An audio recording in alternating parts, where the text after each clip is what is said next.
Maple Ridge is the latest city in BC to ban so-called aggressive panhandling with its new Safer Streets bylaw. But there are some concerns about the long list of banned behaviors and who it targets. Under the new bylaw passed Tuesday evening, no one can ask for money within 10 meters of banks, ATMs, bus stops, and liquor stores.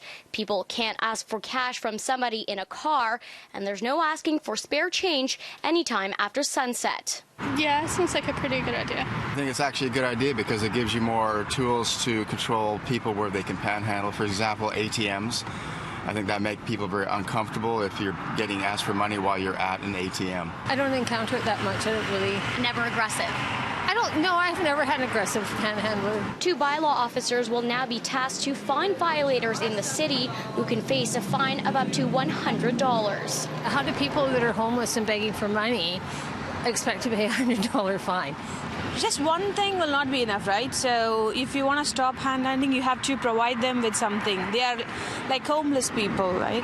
Homeless advocates at the Pivot Legal Society say it unfairly targets the most vulnerable. It's obviously going to have a disproportionate impact on people who are poor, who live on limited means, fixed incomes, people on income assistance or disability assistance or CPP, where $100 is a massive amount of their support money. The bylaw passed 6-1, with only Councillor Duncan opposing the move. Fining people monetarily when they're living in poverty and are begging on the streets for money, I think is silly. They're not going to be able to pay the fine. But the city's mayor insists it's about making sure the public feels safe. There are many people that have experienced a lot of dangerous activity out there in the streets from aggressive panhandling, and that's what this is what this bylaw is here to target. In my opinion, the predominance here is not a poverty problem.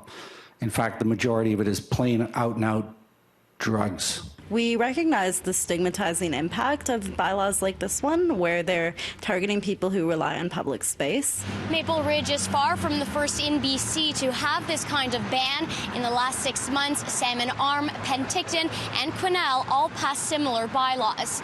In Maple Ridge, I'm Isabel Regam for City News.